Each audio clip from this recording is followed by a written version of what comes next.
আপনার 1500 পিপি গাছ বিক্রি করছিলাম, নিজে হাতে তুলে বেচছিলাম, 25 লক্ষ টাকা বিক্রি করছিলাম।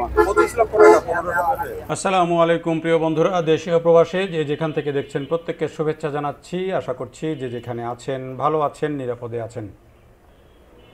এটি একটি পেঁপের বাগান দেখে বুঝতে পারছেন, এবং এই পেঁপের বাগানটি হচ্ছে একটি আনারসের ক্ষেতের মধ্যে, অর্থাৎ একই সাথে আনারস এবং পেঁপে চাষ করা হয়েছে।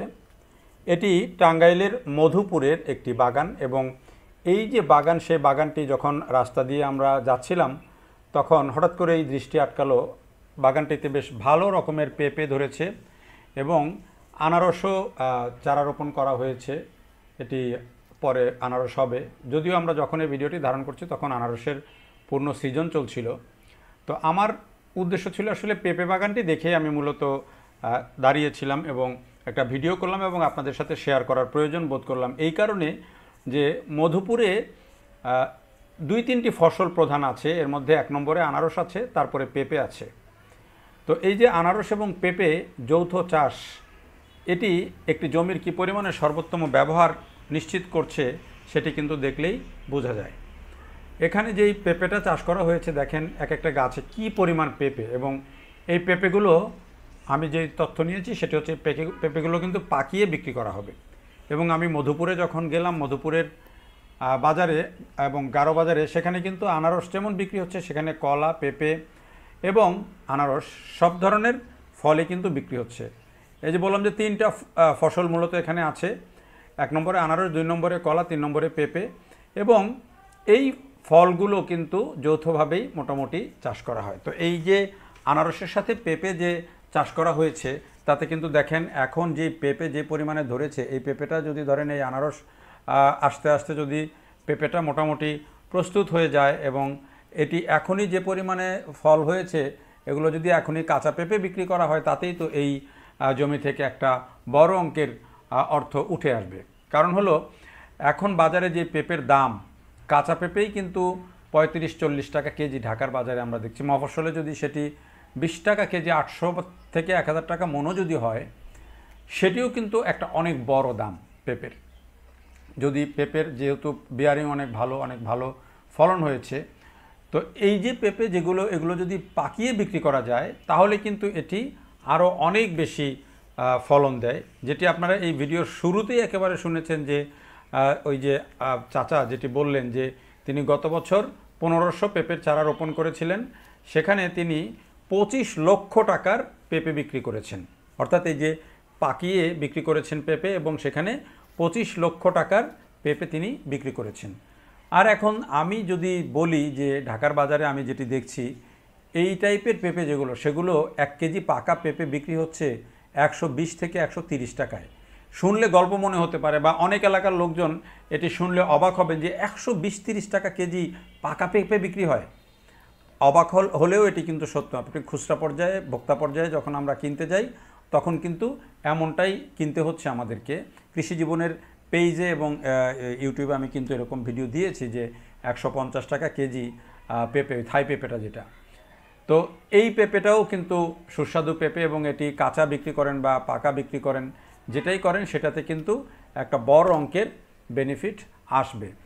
একই সাথে দেখেন এখানে আবার আরও 2টা ফসল, এই যে আনারস আছে এবং আবার ফাঁকে আদার চাষ করা হয়েছে। আপনারা লক্ষ্য করে দেখেন জমিটাতে ওই যে আনারসের যে সারির মাঝখানে আবার কিন্তু আদা চাষ করা হয়েছে। মজার বিষয় হচ্ছে এখানে দেখেন যে এই যে পেঁপের পাতা পড়ছে, আদার পাতা শুকিয়ে পড়ছে, এগুলো পচে কিন্তু আবার কম্পোস্ট হচ্ছে। আবার জমিতে দেখলাম যে সে বেশ ভালো সারও দিয়ে দেওয়া হয়েছে। তো এই যে একটি জমিতে একসাথে 3টা ফসল, এবং 3টাই কিন্তু ভালো দামি ফসল। ভালো দামি কেন বলছি, পেঁপেও কিন্তু এখন মূল্যবান ফসল, আবার আনারস তো মধুপুরের প্রধান ফসল। এবারে আনারসের অনেক ভালো দাম যাচ্ছে, এবং আনারস এবার নষ্ট কম হচ্ছে, আবহাওয়া অনুকূল থাকা। এবার আনারসেরও কিন্তু অনেক ভালো দাম পেয়েছেন মধুপুরের চাষিরা। ফলে 1 বিঘা জমিতে যদি আপনি পেঁপে, আনারস, আবার এই যে ফাঁকে ফাঁকে দেখেন আদা চাষ করা হয়েছে। আদা যদি খুব ভালো নাও হয়, যেহেতু আদার খুব বেশি যত্নের প্রয়োজন হয় না, এই একই জমিতে একই যত্নেই হয়ে যাচ্ছে, সার ওষুধ কীটনাশক সব কিন্তু একই সাথেই পেয়ে যাচ্ছে। ফলে আদাটাকে একটা বোনাস আবাদ বলা যায়, একটা বোনাস ফসল হিসাবে বলা যায়, এবং সেটাও কিন্তু তারা পেয়ে যাচ্ছেন। সব মিলিয়ে এইখানকার যেই মধুপুরের যে জমি, এই জমিকে আসলে অনেক এলাকারই বাংলাদেশের জমিকে একেবারে বলা হয় যেগুলো সোনা উৎপাদনকারী, যেমন বগুড়ার কথা বলেন, মধুপুরের কথা বলি, আমরা চুয়াডাঙ্গা কুষ্টিয়ার কথা বলি। আসলে বাংলাদেশের জমি আসলেই সোনা উৎপাদনকারী, কারণ এইখানকার জমি যে পরিমাণে উর্বর, সেটি যে কোনো ফসল ফলানোর জন্য কিন্তু এটি উপযোগী, যে কোনো ফসল ফলানোর জন্য।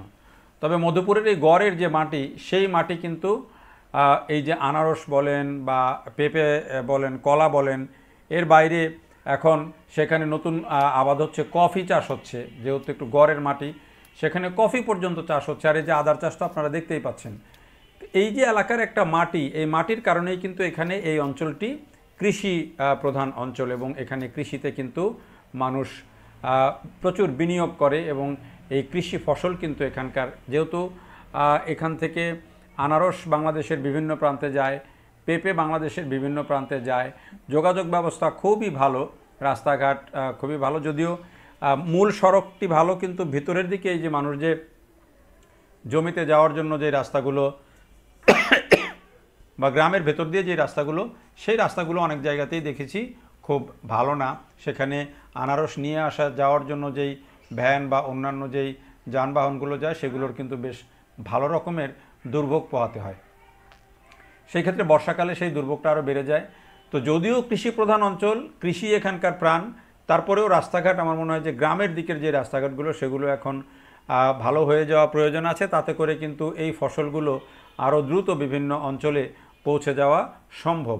মূল যে সড়ক, মধুপুরে যাওয়ার যে সড়ক, মধুপুর থেকে ময়মনসিংহের দিকে, জামালপুরের দিকে, কিংবা মধুপুর থেকে যে এলেঙ্গার দিকে, সেই দিকের রাস্তাগুলো কিন্তু, মূল যে সড়ক, সেই সড়ক কিন্তু দুর্দান্ত এবং যোগাযোগ ব্যবস্থা খুবই ভালো।